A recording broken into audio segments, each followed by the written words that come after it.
introverted noise. Hurry up, Daddy. Let's do it. Rolls out to the right. 5 seconds to go in the first half. Dante fires deep to the left. Moss caught it at the 11, but now he pitches it to Mo Williams. Touchdown! You gotta be kidding me!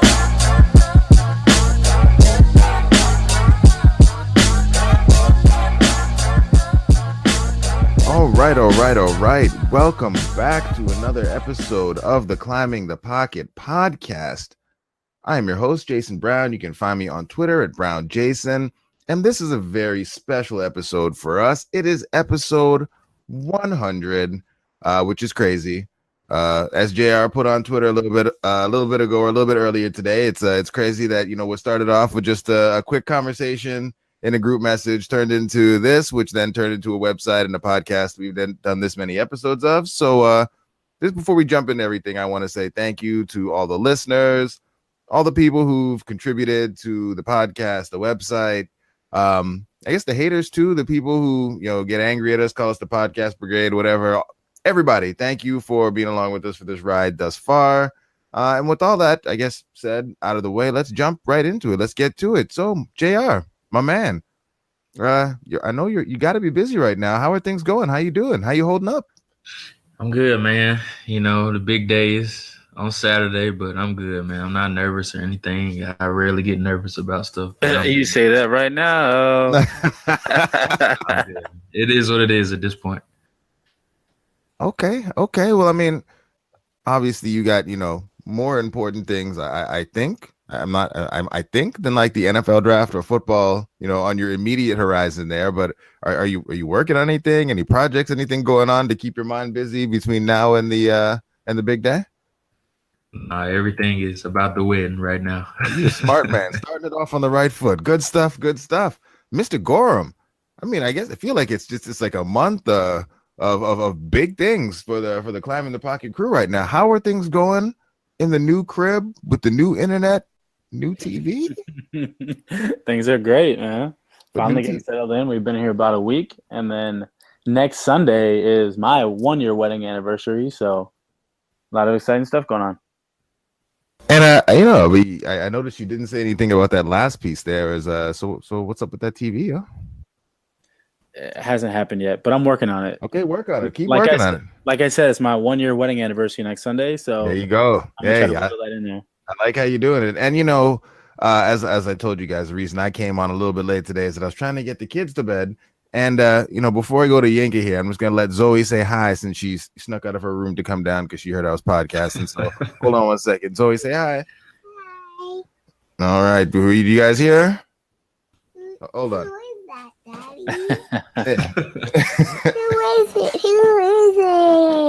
is it? It's the guys from the podcast.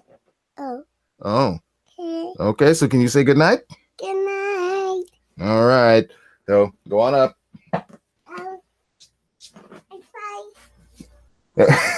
Yeah, she's waving, but obviously you can't see her. But that's great. All right. Yeah. Well, let's have. My bad about that, but it is what it is. This is how it goes. Yinka, my man, how's it going? Yeah. What's going on? Yeah, with man, you? it's good. I had the weekend off of work this weekend, even though I'm still working. But it's been good. Just getting in a few workouts and just relaxing, watching a lot of Rocky movies last couple of days actually. So I'm probably gonna. Man, Yinka is Rocky is a new man. He is ready for this one-on-one with Miles. He is not playing. Hey, watching Rocky lifting weights. What's going on? Tell you, yeah, Miles, man, it's inspiring though. Like, so obviously this movie, the first Rocky, was made in '78. So just watching the style of boxing that was happening there, obviously for purposes of the movie, but this man doesn't try to block. He rarely tries to evade. He just takes shots straight to the chin every single time, and it's obviously over dramatic, but it's. And that's what's about to happen to you, right? We ain't boxing, right? We ain't boxing, right? We play basketball. No blood, no foul, Prince. Right? I think that's what Miles is trying to let you know, that it's gonna be that kind of game. Oh, I'm good with that, man. I'm good with that. All right, I like it. Well, gentlemen, it's been a fun ride thus far, but I feel like we need to jump right into this thing right here. So, question of the day, the night is why is Yinka so racist? I don't know, man. I just I don't know. Apparently, I just have some demons that I just need to work out, and I need to figure out. And for those who aren't caught up, apparently wanting to get Stephon Diggs paid and ignoring the, I don't know, I guess hypocrisy that exists with those who don't want to get him paid because of the injury history. Put up a few tweets. Was it yesterday? 2 days ago? Yesterday? Sometime in the last couple of days. Yeah, about just, I looked at Harrison Smith because he's been injured quite a bit in his career, and then Kyle Rudolph, and apparently that was putting forth an agenda, a race-related agenda. I was actually surprised. You're racist. I was surprised he didn't go like the whole Notre Dame route, but yeah, it was the I'm a racist, so yeah. Stop talking about race so much. I need to be better. Be better. Okay, well, let's get to the real question. Because obviously, I mean, you guys just had, it was a big thing. You had some 4th of July action, but it seemed like a lot of people were hurting with that middle of the week 4th of July, having to go right back to work right afterwards there. But this is something that comes up a lot on Twitter that I just wanted to get some opinions on, because I feel like JR's opinion might be a little bit different than Miles and or Yinka's opinion.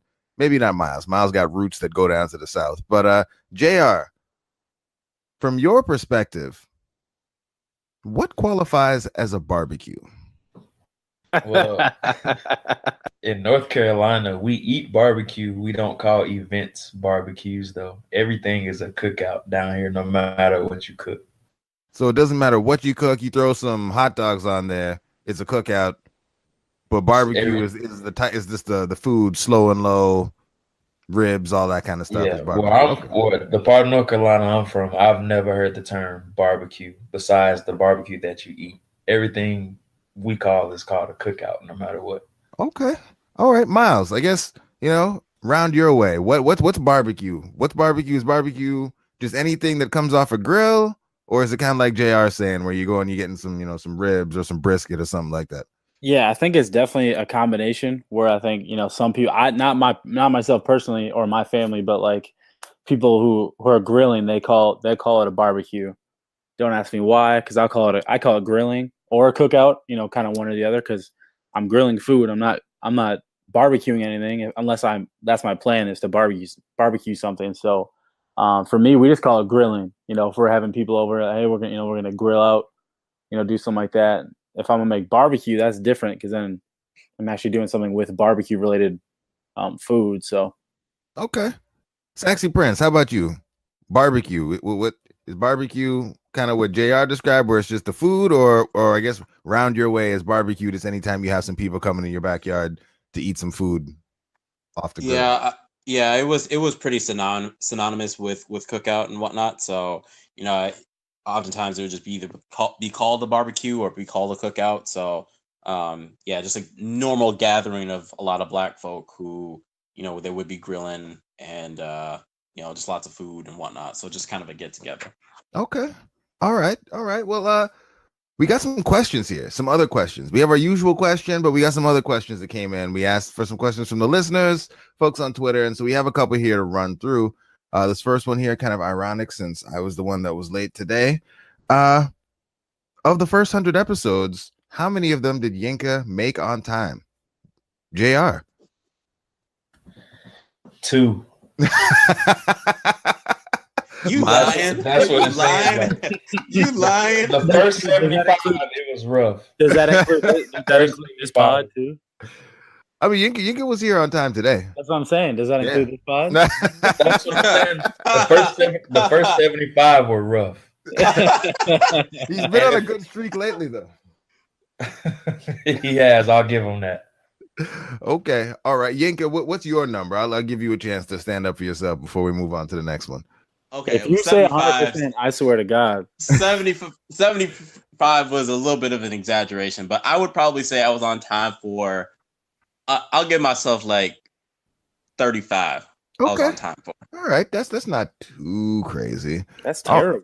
I mean, but hey, you got to deal with what you got to deal with sometimes, artists and artists, exactly. Artists are perpetually late. So artists they work on their own clock.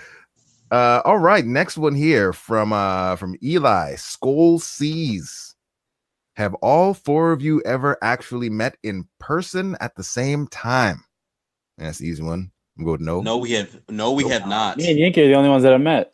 Yeah, I met Miles for the first time last year. He was doing a podcast with Andy Carlson, and I saw that he was doing it. I was like, you know what? I'm just gonna show up and just like actually meet him. So I met him that time. He's played flag football with me and whatnot, but I've never actually met JR and Jason in person. Yeah, we're gonna have to work that out. We have to work it out. You know, end of the season at some point, so JR can see some snow. We get snow like 10 times a year here. And that's not snow, JR. We get snow like you get like a little dusting of snow that's gone by the next They hour. shut down everything. Nah, we got like 10 inches this year. Like total. Yeah. I mean, we don't get avalanches like you guys get. Okay. All right. Well, yeah, we got to work that out. We'll do a live recording of the show at some point somewhere. I would imagine. If we can get a sponsor, we'll do it at the sponsor. You know. Yeah. You know, holler at us if you want to sponsor the pod. Pay for some tickets. Get us together. We'll make that happen for you. Give you a shout out. Something. JR, keep working on Chipotle, man. Trying to, man. All right. Next question. This is an interesting one. We should probably have talked about this at some point here. What are your thoughts on the Diggs Barr situation? Seems like we only get to keep one at this point. Should we give Diggs Landry money and let Barr walk? And that's from JT at JT Elliott 68 on Twitter. JR, I'll let you go first on this one. Well, I mean, my thoughts is the same as it's always been.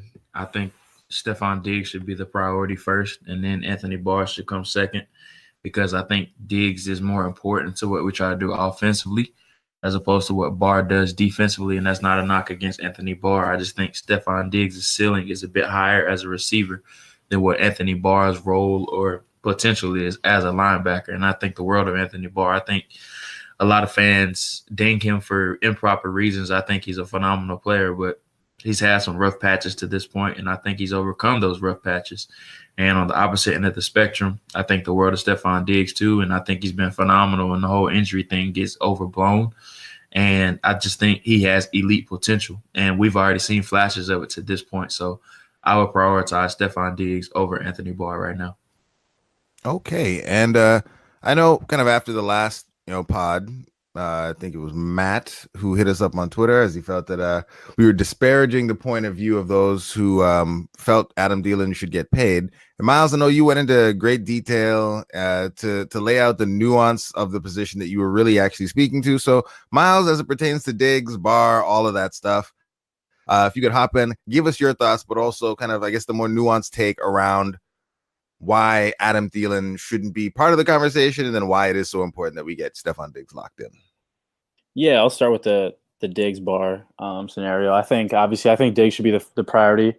I think them signing Eric Kendricks first kind of says something to where they feel there's more, I don't know if I'd say high-end upside, because I don't believe that, but I think they just see more of a solidified position for Eric Kendricks as the middle linebacker long-term, or at least, in the linebacking group, because I know Zim has talked about in the past, Eric Kendricks might move positions. He just doesn't want to do it now. So who knows down the road?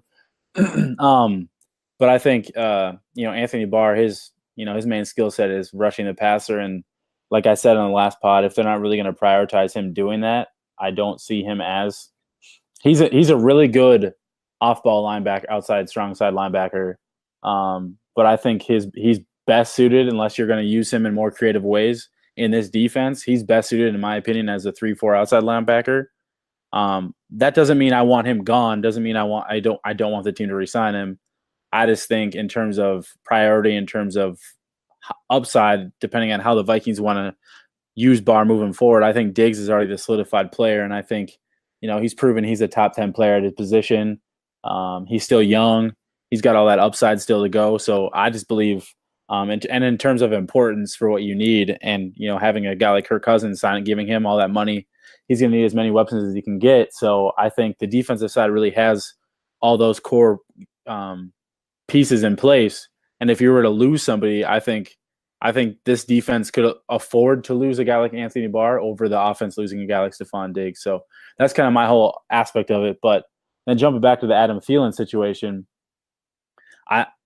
it's not about not paying Adam Thielen again, or extending him after he got paid last offseason. Like I said before, he was in a tough situation. He took the best deal he was going to get from the Vikings last year, which I don't blame him for, because you take the best deal you can at the time you can get it. But he didn't have any leverage at the time. So I know that coming into this last offseason, he doesn't have much leverage either, because he just signed an extension. Most teams, especially the Vikings, they're pretty prone on making those players, at least have 2 years left on their contract. And I think, I think he signed a three-year deal at the time. And I think the first year the deal started, does it start this year or next, or this last year? I can't remember. I don't have the stuff in front of me, but at the end of the day, I mean, Adam Thielen knows that he's not getting anything done now. Nothing's going to happen for him, this offseason. He's going to play out the contract he has right now. If he has another big season, I definitely know the teams are going to have to, address that situation again next offseason. But as of right now, it doesn't matter. It shouldn't even be a part of the conversation. I know for the Vikings front office, they'll probably be, trying to figure out some numbers that they'd have to put together to give Adam Thielen a little bit more guaranteed money, transfer some of that, all that good stuff. I know they're working that behind the scenes, but as fans and as us, it shouldn't matter, because nothing's going to happen until next offseason anyways. And anything could happen between now and then. And I'm not talking like injury or anything, just in general, like anything could happen where the team might not want to benefit, wouldn't want to see themselves having to give him more money if they don't need to, because, by the 2019 season, he's gonna be 29 years old. So he's gonna be a little older. So I think the leverage is gonna get lessened. So I understand Adam Thielen wanting to get paid now and wanted to get a little bit more money than he got last offseason, but he's in a tough situation just because, like I said, he got paid last offseason and he's only played 1 year since his new contract. It's really hard to justify as a front office to be like, hey, yeah, we'll give you more money already after one season. So I just think it's going to be tough for him to be able to do that. And yeah, I would like I said again, nothing's going to happen until next offseason. So I don't really think Diggs's contract is should have any impact on Adam Thielen right now. But next season you can have those conversations.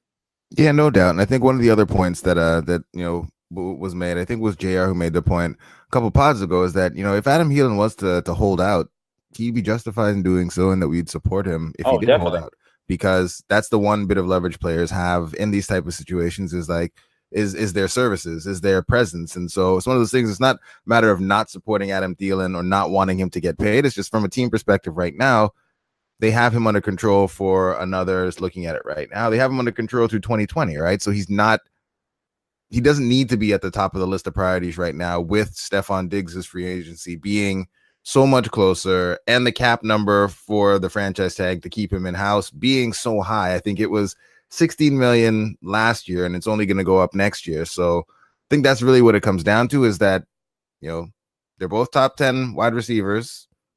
Many places have Stephon Diggs ranked a little bit higher. Diggs is younger. I mean, over the last 2 seasons, Adam Thielen and Stephon Diggs have turned both Sam Bradford and Case Keenum into what look like top 10 quarterbacks. If that alone isn't enough for us to be able to understand their value, if you've seen the careers of Sam Bradford and Case Keenum before playing with those guys, I mean, it just feels like an open and shut case from where I'm looking at. Like, they made Sam Bradford look like a really good quarterback. They made career journeyman Case Keenum look like a top 5 quarterback in the NFL. Give those men all the money they need to keep them around for as long as they're still playing at that level. Yeah, Saxy Prince, I guess anything to add, since your conversations about Diggs and all these things did get you maybe accused of racism. So I guess, what were the finer points after people calmed down? I guess, what were some of the points you were making as you were talking through that piece? And you did mention kind of briefly as we were kind of joking through it or whatever, but you made some points about other players, be it Julio Jones, Harrison Smith, Kyle Rudolph, other guys who early in their career did get nicked up, but the team invested in the talent. I guess, can you walk us through the points you were making there and why you think that's such an important thing when it comes to how we discuss Stephon Diggs and what we're doing going forward with him and his contract? Yeah, I mean, basically the mentality becomes, I mean, obviously when you're going to pay Stephon Diggs, I'm not saying that you need to ignore the injury history completely, because that is something that you kind of factor in when you're looking at that guaranteed money. You give him maybe less guaranteed money, but maybe you built more incentives in so he can still make that money back. But using the argument for the injury argument for Stephon Diggs was, in my opinion, just a little bit silly and a little bit misguided, because of the fact that Stephon Diggs is still performing at the same, if not better level as a lot of these guys in the league. But obviously he's not putting up the 1,000-yard seasons, the 10 plus touchdowns, all that stuff. But if you were to kind of extrapolate it and project it further, you would see that he's far exceeding what he was throughout the season. So I just think when you look at the contract situation, these are things that GMs, they have to consider. You don't just look at, I'm going to let this talent walk because he hasn't had a 1,000-yard receiver. He wasn't a 1,000-yard receiver. I'm going to let this talent walk because he's not scoring 10 touchdowns. You have to look at it kind of holistically. And I think people are kind of looking at one aspect or one stat, or, just kind of being a little bit misinformed with the way that they look at it. So, I mean, obviously, I don't think the Atlanta Falcons would ever consider letting Julio Jones go, because he was such a dynamic player. Harrison Smith, you would never consider letting a guy like that go because he was such an important piece of the defense. And Stephon Diggs has proven himself time and time again to be such an important part of the offense. And I think if he wasn't, then yeah, you might have another conversation about letting him go. Or if there was another Stephon Diggs type wide receiver, yeah, you could have that conversation of, should we let him go? But really, what Stephon Diggs and Adam Thielen, those are your top two guys. You let a guy like that walk, you have Adam Thielen. Adam Thielen gets injured. You don't really have anybody that you have a lot of confidence behind those two. And if you can admit that those two are performing at the same level, then, why not have two of those guys? So yeah, I mean, basically it just boils down to, I think that we just need to look at this thing more than just one or two talking points that we've been indoctrinated to believe, and look at it as a whole. Yep, and as friend of the podcast, friend of the site, Luke Brown posted, I think it was earlier today, if not today, tomorrow. It was yesterday, excuse me. Stephon Diggs has only missed 5 games, really, like due to injury or anything, through the course of his career. So he was inactive for 3 games to start his rookie season. So of the 45 games he was eligible to play, he played 40 of them, right? And one of the points that I've made repeatedly, and I feel like it does Stephon Diggs almost a disservice when we talk about his potential, is that he's already considered by pretty much every service that evaluates players to be a top 10 player at his position. PFF has him as a top 10 player. Bleacher Report's top 1,000 had him a top 10 player. Football Outsiders ranks him as a top 10 player at the wide receiver position, which we know is immensely important to how your quarterback plays. So he's already a top 10 wide receiver talent. He's super young. Pay that man. And again, like volume stats, I think if there's anything that tells us that volume stats are an overrated way to kind of look at or measure or evaluate the quality of a player, Jim Harbaugh has more career rushing yards than Bo Jackson. Does that mean he was a better runner than Bo Jackson? Of course it doesn't. It just means he played more games than Bo Jackson. So, like, Diggs has been incredibly efficient as a player. He's super young. Give that man his money. Any other points we need to make on that one, guys? You think we can move on? Let's move on. Yeah, pay Stephon Diggs. All right. Moving along here. JR, this next one is for you. And this actually came from the YouTube comments.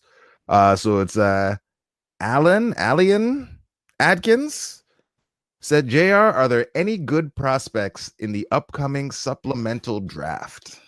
Oh, put me on the spot here. Yeah, but so there's 3 prospects that are probably the prize of this supplemental draft class. One of them is Sam Beal. cornerback from Western Michigan. Another cornerback named Adonis Alexander from Virginia Tech. And the last guy is Brandon Bryant from Mississippi State. Bill is probably the most talented of the bunch, or not probably, he is the most talented of the bunch. He probably would have ended up being a second-round pick if he would have declared this past year. A long, lanky corner, I think he measured at 6 foot, 180 pounds, so he's a bit light. But he does have that frame and that body size to where he can add 10 to 15 pounds easily, and I think he can eventually be a starter in the NFL. So it wouldn't surprise me if a team like the Browns used their extra third-round pick on him, or even a team like the Colts could use a second-round pick on him in a supplemental draft. There's a host of other teams that make sense for him as well. The Chiefs are definitely another team that comes to mind as well.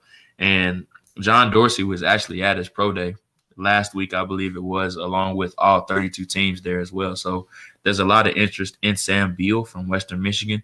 He does have some rough patches in his year from last year. I think he ended up having, I think it's like a 32 quarterback rating on throws into his zone. So he did have an impressive year last year, but there was some rough stretches. I know the USC game was probably his best game.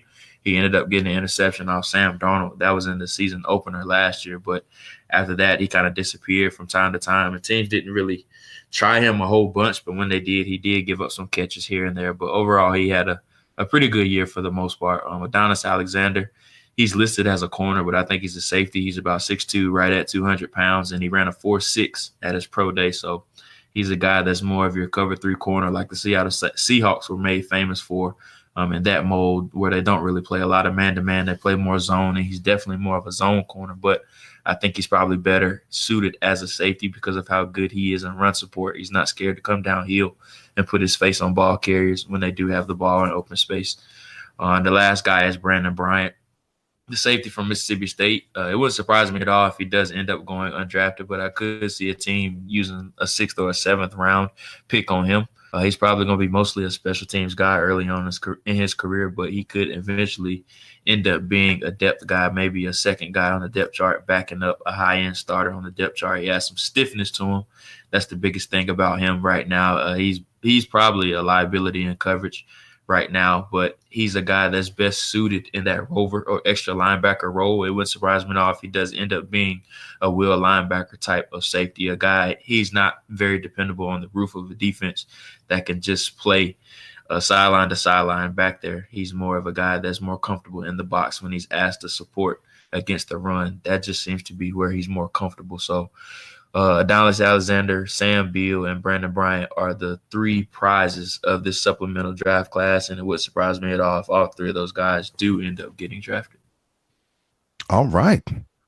Put you on the spot like you didn't already have all that stuff memorized, scouting these dudes probably for next year already. Okay. All right. Well, we got through the questions here. Feel like we need to have a little bit of fun. So, David, don't worry. We're not going to jump into full-on NBA talk right here. But, there was some free agency, some things that happened. But we're going to do a little bit of conversation about it because I don't think we really had all those conversations just yet. But, okay, last time we were here, we were wondering, where LeBron was going to end up. Obviously, as JR kind of spoke to, the Lakers were the name, I guess, the place that had the most buzz, the most steam around it. And that's where he ended up. But JR, I guess one of the things you did bring up when you were talking about LeBron going to the Lakers was, LeBron maybe not wanting to play with all that youth, all those kids.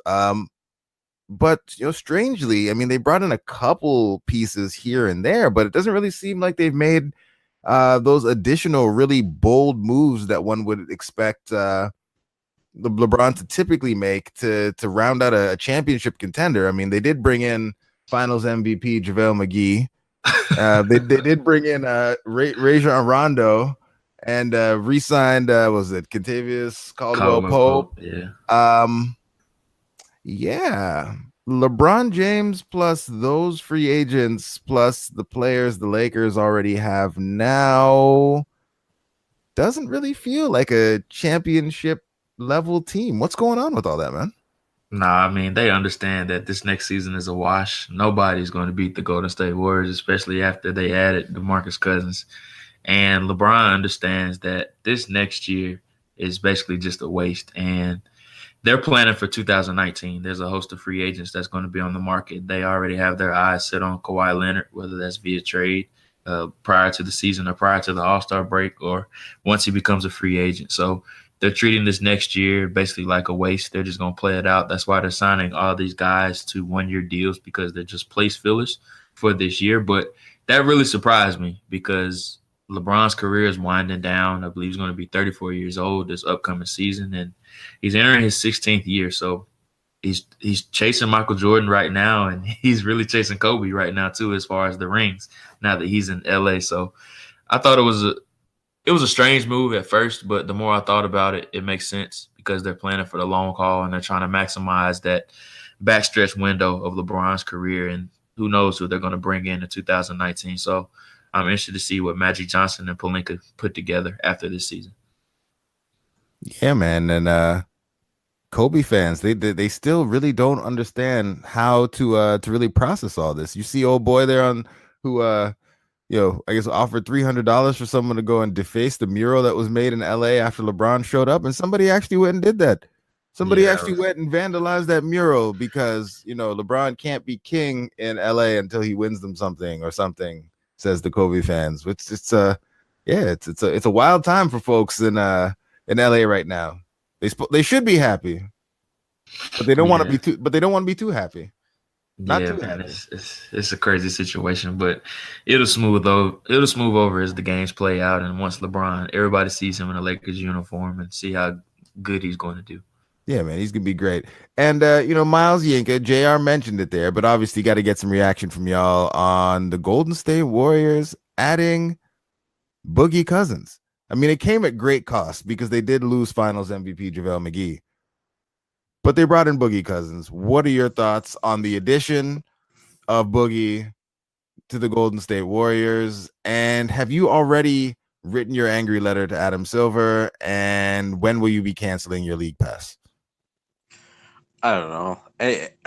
That team is broken, and it's been broken for the last 3 years. But I don't know. Like, I'm perfectly okay with them doing whatever they got to do. I mean, they can't remain that way forever, which is fine. I mean, I'm still going to watch this season because when the thing is about the NBA is they sell us a really, really good product, right? It was so much fun watching. I mean, yeah, game 2, 3, and 4 wasn't as exciting, but that first game 1 between the Cavs and Golden State was a lot of fun. It was like so exciting. It was so back and forth. And even watching the Cavs going against the Pacers or anything else, they still produce a really good product for us. And I'm still going to watch this season. So, yeah. Miles, how about you? With the addition here of Boogie Cousins to the Golden State Warriors, does this change your opinion of the Golden State Warriors in any way? Do you think any differently of Boogie Cousins for going there versus going to LA with LeBron or any of the other destinations he could have gone to? I guess, what are your thoughts? What is your take on, this team that really doesn't seem to need to get stronger, continuing to go out and finding ways to make themselves even stronger year over year? It doesn't bother me at all.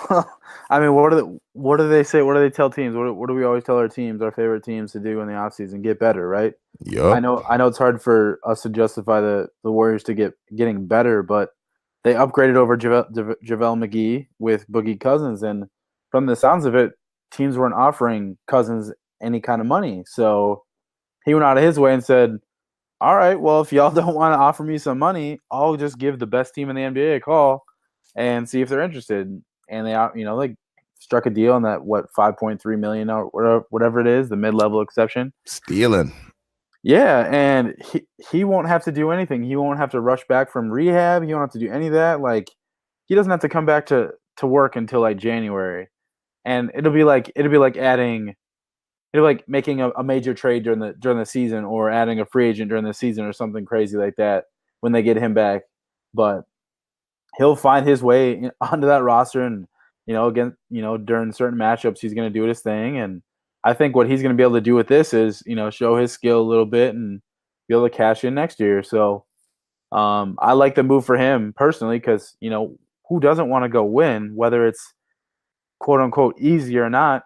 Winning's winning, so he wants to go do that, and he wants to go have fun doing it. So why not go up to the Bay Area and have a good time with Curry, Durant, and those guys? So I'm all for it. Yeah, man. I just got to meet all these people out there who wake up in the morning wanting work to be as hard as possible for the least amount of money they can be paid for. Like, I just don't understand that thought process. Like, I mean, I get some of it's just people hating, but I just, I feel like when we talk about sports, like you said, all of us want our team to be the best possible team that we possibly could get. Especially, it's always weird coming from football fans, especially in the light of this whole conversation we're having around Stephon Diggs, where every year, every offseason, football fans are telling players they're selfish for wanting more money. They should take less money to play on a winning team, et cetera, et cetera, et cetera. But then guys go and take less money to play on winning teams, and we're mad about it. Mostly, I guess, because it's not our team. I don't know. It just doesn't make any sense. Oh, yeah. If winning is the most important thing, then they should be doing any and everything they can do to win, which is what they're doing. Be mad at your team for not doing those things instead of being mad at them for executing on those things because they're trying to win. And in most cases, sacrificing financially to win, which is what you say you want all your athletes to do. So I don't know. Anywho, let's have a little bit of fun here, though. So we're going to try to go through this thing here real quick. JR posed the question, I think, on Twitter at some point over the last week. What would an NFL super team look like?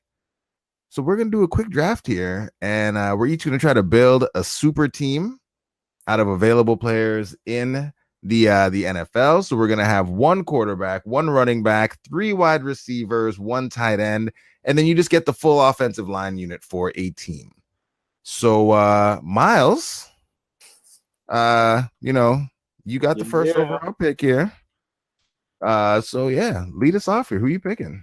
I hate to do it, and I hate to do it, but I gotta take him. I'm taking Aaron Rodgers with my first pick, just because he's the best. He's the best QB in the league. Okay, all right. I mean, you're not making any friends on this here podcast making the Aaron Rodgers pick, but I know I'm not happy about it. It makes sense. Saxy Prince, man. Pick number 2.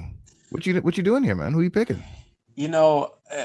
I was gonna pick Aaron Rodgers if Miles didn't go that way, but I think that this guy's a stud.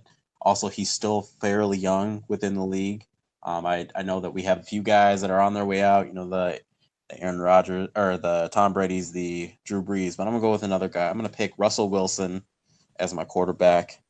Gonna go there because I think that he is very, very special, and he has had to do a lot with very little. I'm not happy with you right now, so I'm gonna say JR. JR, who you picking, man? Who you picking? Trust this dude to come back strong from injury. He probably would have been an MVP of the league if he didn't get hurt. So I'm going with Carson Wentz. Okay. I thought you were about to say Deshaun Watson there, JR. I could have went Deshaun Watson. Either one. Okay. Well, my man started throwing high school footballs just the other day. And I think because he's been away from the game for a little while, folks forgot how cold Andrew Luck really is when he's out there. The Colts seem to be getting on the right track. So I'm going with Andrew Luck as my quarterback here. I'm disappointed and surprised by that one. Me too. Hey, Andrew Luck, and the 1 year of data I had for him, he was he played well above the level of people that he had around him, which is what I look for in my franchise quarterback. Yinka stole, my number 1, but I'm going with Andrew Luck, number 2. All right, we're back around to you, Miles. Pick number 2. Who you going? Yeah, this is a tough one just because there's. So with this super team, is this just for 1 year? Is that kind of like the idea of it? This is you're building your team that you want to be like the Golden State Warriors, where you get to sustain success over the next 4, 5, 6. Oh, perfect. Yeah. I'm going Odell Beckham Jr. with my next pick. That was too easy. Yeah, that really was too easy for you right there. Okay, Saxy Prince, what you doing? Yeah, man. I'm gonna go with Antonio Brown. Give Russell Wilson the caliber of wide receiver that he's never had. So I'm gonna go there. All right, JR, how about you? Dare slander Doug Baldwin, by the way. Oh, no, it's not Doug Baldwin saying, but you really think Doug Baldwin and Antonio Brown are the same caliber of wide receivers? It's for another pod. It's for another pod, guys. Let's keep this. JR, who you going with? See, I'm going to switch it up a little bit here. Uh-oh. I think y'all reaching on these receivers a little bit. We can find some good receivers. I'm going with Baquan Barkley, baby. Ew, you can have that. Baquan. Oh, Yinka? Wow, Yinka that is Good. that Yinka, is surprising, sir. Yo, you're destroying draft commandments, JR. Like, I'm Yinka, good. Yinka, how did you get into JR's feed and start sounding like JR? That's very I- strange. I'm going with I'm Saquon shocked. Barkley. I'm I'm going shocked. with Saquon Barkley. Okay. I'm going with the young stud right away to pair him Hey, with Carson I'm gonna Wentz. get a top Hey. 5 running back with like my last pick. Yeah, man, do you? FDR, okay. Well, I'm gonna go with thank you. By the way, I'm gonna go with DeAndre Hopkins. Thank you, JR, for leaving him out there for me. I thought I was about to get that one too. Hey, stop being greedy. Miles, back around to you. Who you got next? Yeah. I think this is somewhat easy. Kind of. I think I'm gonna go Michael. I think I'm gonna go Michael Thomas with this one. Oh, I thought he was gonna go. I thought he was gonna go somewhere else with I that thought one. you would go with your man right there. I know. I thought he was going with his man. I thought about it, but Michael Thomas is legit, and I think Wow. I think the way they can play off each other, Odell and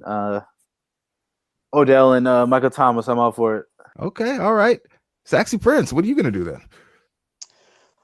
Man. I got to think about running backs now. No, I'm not actually. I'm actually still surprised that he picked a guy. So let's see. Sorry, let me take a look at who y'all have picked so far, so I don't do any repeats. Come on now. You're on the clock. You're on the clock, man. You gotta be ready when you're on the clock. I'm gonna go with Julio Jones as my second wide receiver. Okay, Julio. I like it. Trying to balance out Yinka's going all in for 2018.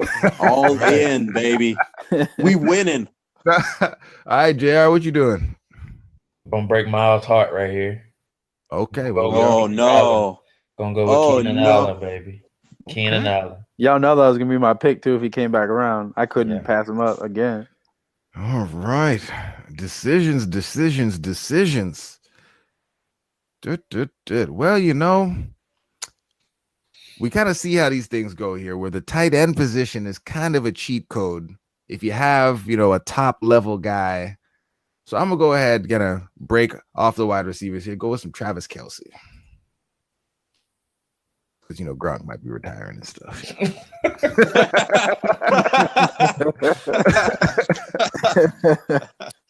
Oh man, where do I go?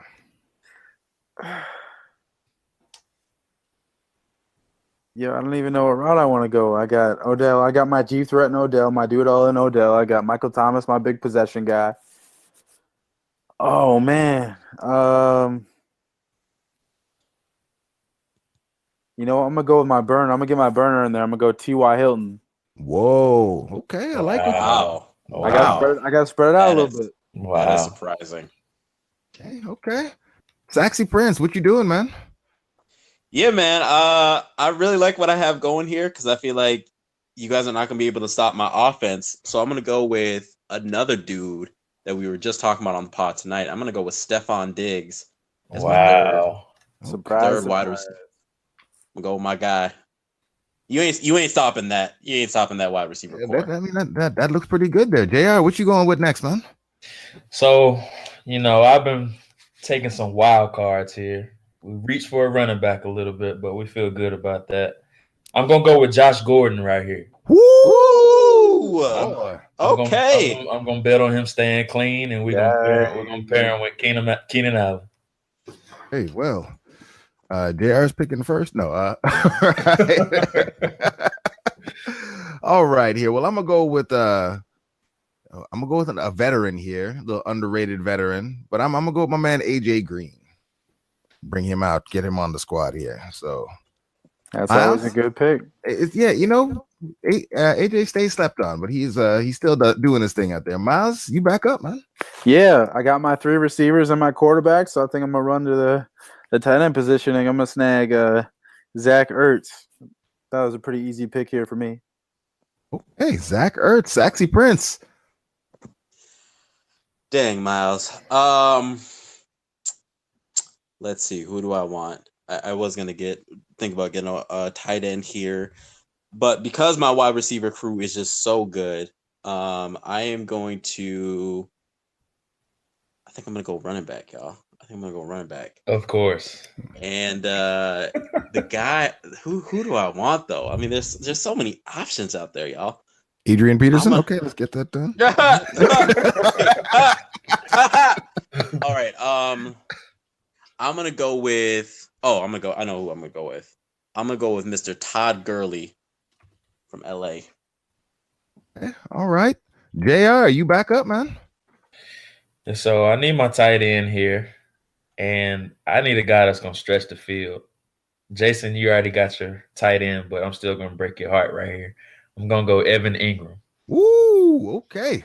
So you just don't want Saquon to have Eddie blocking or anything, but Evan Ingram. All right, We all right, man. We good. You good? You good? Blocking is overrated anyway. Go ahead and a lot of 11 personnel with them flexed out. Right. Best weapon to come out of Ole Miss in quite some time, right there. At Evan Ingram. Shots fired. Oh, what? Who? What? Where? All right. Well, I'm gonna go with another guy here who I think is is tragically underrated based on the pedigree he had coming out and what's going to happen to him over the last couple of seasons. But I'm gonna go ahead and add Amari Cooper to my squad here. Ooh, okay. Because I'm like really disappointed in you, Jason. Like I thought. Who did you think was coming off the board there, Miles? Not Amari Cooper. Sorry, bro. Hey, I'd take Devontae Adams over Amari Cooper any day. No, about that. I like efficiency, Miles. And Amari Cooper? You're talking about efficiency? You say Amari Cooper? He's got Derek Carr. One's got Aaron Rodgers. Aaron Rodgers has been known to make a wide receivers counting stats look okay. One had Derek Carr in college. Derek Carr's terrible.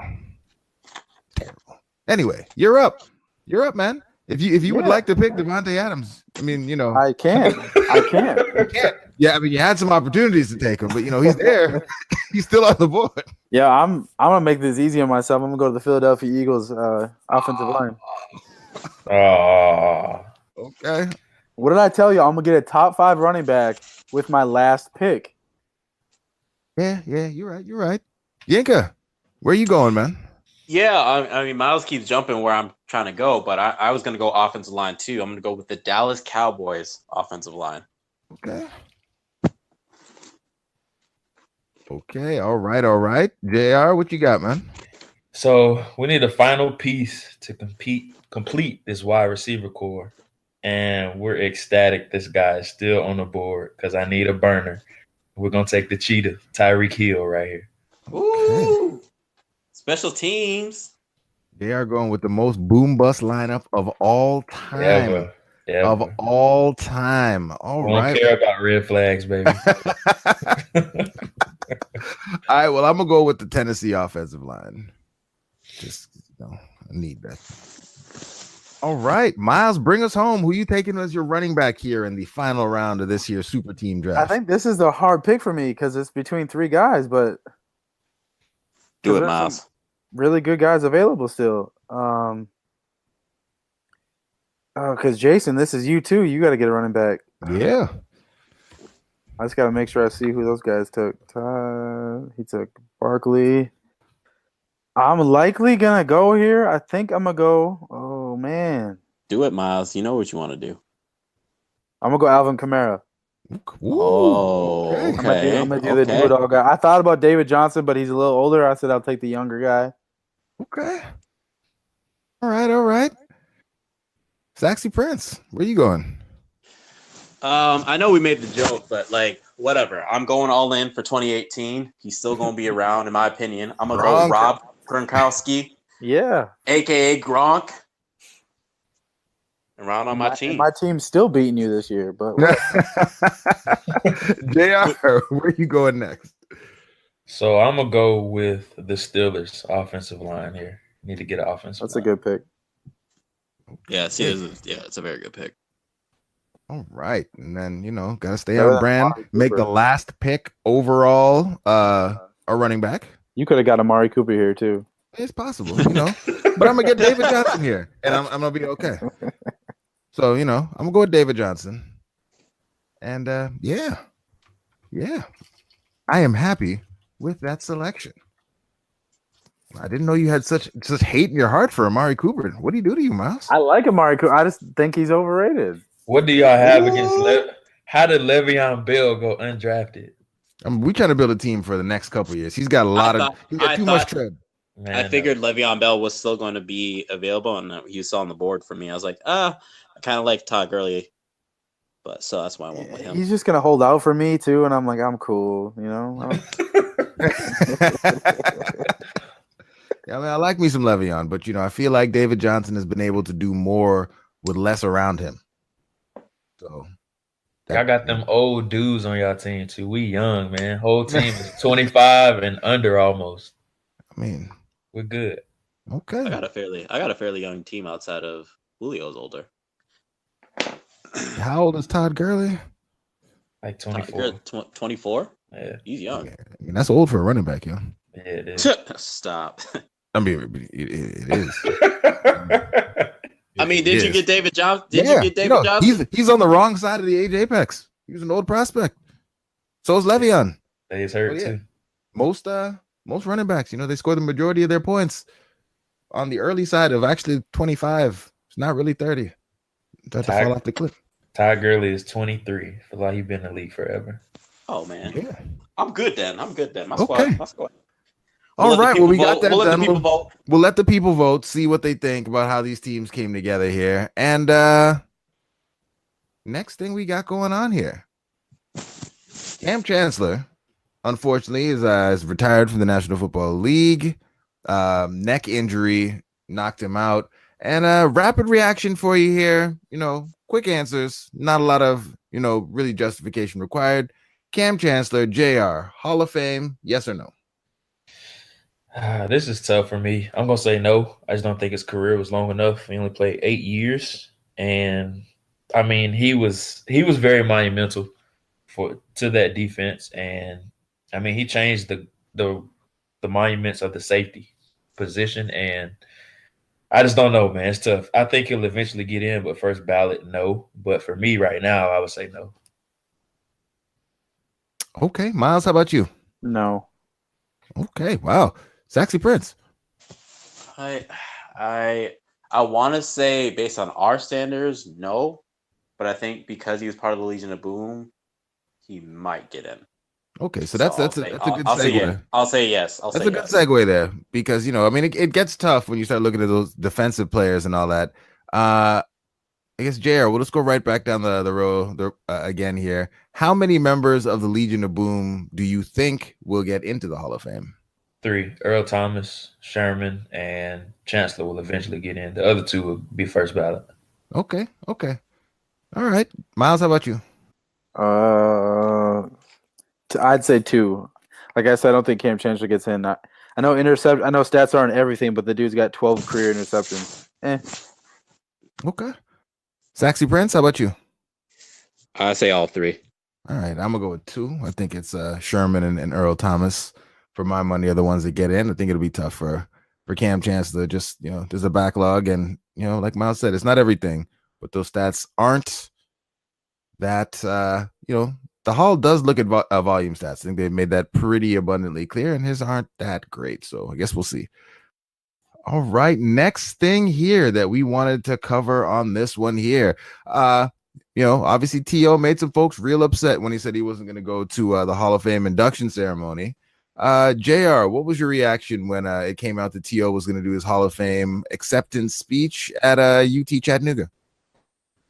I mean, it didn't surprise me. That's just who T.O. is. He loves the spotlight. He loves making things about himself. And he still has a vendetta against the committee for not making him a first ballot Hall of Famer. So he wanted to make the event about him as opposed to going to the actual Hall of Fame event. And, I mean, I don't have a problem with it. Those guys make the Hall of Fame. He should be able to express it however he wants to, wherever he wants to make the speech at. It'd be great if he was there, but he decided not to. So it is what it is. And I'm sure people will be tuning in and watching it regardless.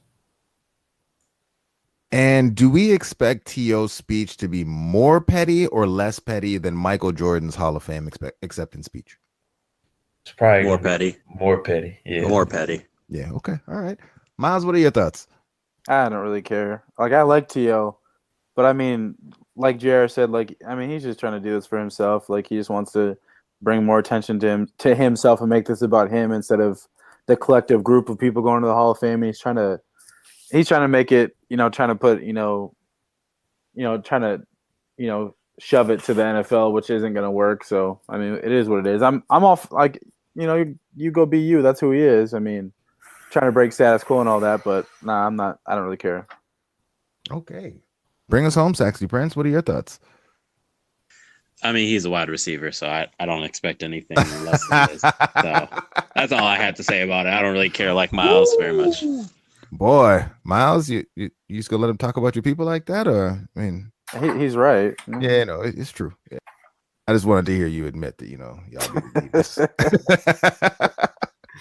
All right, I'm glad you were honest there. Glad you were honest. All right, last thing here. I mean, JR and I think we all shared this at some point throughout the day that Russell Okung put it out here. But JR, you put it in the show notes as something you wanted to have a quick conversation about here. Yeah, I guess guaranteed money thread that he put out there where Russell Okung is really talking about, how in situations like this, and we're seeing it again play out with the Stephon Diggs thing here, where the fans seemingly or tend to side with the billionaires who don't put their bodies or lives on the line for the game over the players, and just kind of broke down some of the things, the accounting rules they use to keep money out of the pockets of the players, et cetera, et cetera. So I guess, with this being something that you kind of put in here, I guess, what were the things that really stood out for you and what he said in terms of the way fans react to players wanting to get paid, but also some of the strange, I guess we'll say, accounting things that happen that allow teams in the NFL in general to keep money out of the pockets of the players? Yeah, I skimmed through it real quick, so I really don't remember a whole bunch about it, but some of the stuff that really did stick out was just him explaining how they got ran over in the CBA and that things need to change in the next CBA, and if they don't, nothing's going to change in the future. And it's so hard for NFL players or football players in general to get these guaranteed contracts because the game is so rigorous. And that's the same way that the owners see it, but there's just a different way that they need to see that, and maybe they need to have more protection just because of how violent and how unsecure the game is at the time. So that was just really the biggest thing that stuck out to me, just him trying to fight to get that guaranteed money like those NBA and other sports gets as well. Yeah, Miles, I guess what were your thoughts as on everything that he put in there in terms of, guaranteed contracts? Obviously Kirk Cousins got himself one, and so showing that it's possible. I guess anything stand out for you in terms of kind of all the detail that he laid out there about what the players really need to do and just the general state of the league player dynamic that he outlined? Yeah, I mean, I agree 100% with him. I mean, it'd be frustrating for them. I think the biggest thing holding them back is the amount of, players in the NFL compared to, Major League Baseball, hockey, and basketball, of course. So I think that's the biggest hurdle and obstacle that they're going to run into, just the amount of people and how much leverage, I guess, they're overall going to have until the new CBA. But I agree 100% with what he's saying. I think, the players need more security in their lives than what they're getting. And I know you got some opinions on this, Saxy Prince. I guess what were your thoughts on what he broke down for us? Oh yeah, no, I definitely do. And I think this starts all the way back to, college athletes and stuff, and it goes all the way to NFL. Like a lot of people just don't realize that more NFL players they're not millionaires. A lot of them are making veteran minimums. They're not really making that much. You only really hear about the guys, who are making the tens of millions of dollars or even a couple million, but there's so many players who are on practice squads or on the cusp that don't have big contracts at all that are still making pennies. You have rookies that are not making very much money. So I'm all for guaranteeing all player salary. I think it would change the makeup of the league. I think teams would take less chances on a guy who's really not performing over and over again, but his name has allowed him to get more and more money. Sam Bradford. But with guaranteed money, you would have to make harder decisions when it comes to certain players. I think it would also help out balance out this thing with this kind of balloon that we're seeing with quarterbacks and stuff. But No, I'm all for guaranteed money for NFL players. I knew you were going to throw something about the quarterbacks. Quarterbacks might still be underpaid relative to their ability to have their team win. I mean, it's true. What you'd actually want to see happen is like, say, an Aaron Rodgers. Yeah, whomever. I want him to break. You want him to get paid what he's actually worth. Yeah, so and there's actually a difference, like a appreciable difference between the top end of the quarterback market and everybody else versus just the incremental change. As a Vikings fan, we want Aaron Rodgers and his people to look at how much Kirk Cousins got paid and be like, "Oh no, y'all got to give me way more than that." And then fully guarantee that. Because that hurts the Packers' ability to field a team around Aaron Rodgers, which would be good for us. So, yeah, but the big point in there, I just thought was, it's funny. NFL is the most popular sport in America by far. But it's the sport in which the players have the least amount of leverage, the worst CBA, the worst contracts, even though it's the most violent and the shortest one. And the owners just use it against the players, I think, anytime they go into the CBA situation, because guys don't want to risk one of the maybe 3 years that they have to play in the league on a lockout. So the players crack, and the league will make up stuff, make up issues, make the big fight about Roger Goodell and player discipline and things like that, when the fight really needs to be all about the money and making sure they get all that money and a larger share of the money going to the people who are actually making the money for the league overall. So it's a great thread. It'll be in the show notes. If you haven't checked it out, you definitely should. And if you have thoughts on it, definitely hit us up either on Twitter, YouTube comments, or wherever else you might want to hit us up to give us your thoughts on how things are, NFL contracts, etc. But I think that's it. That's everything that we had in the notes that we wanted to cover. No, JR is not really working on anything right now because he's got more important things to on the horizon. Miles, Yinka, anything about which we should be aware that you guys have coming down the pipeline? Anything you're working on? What's going on with y'all?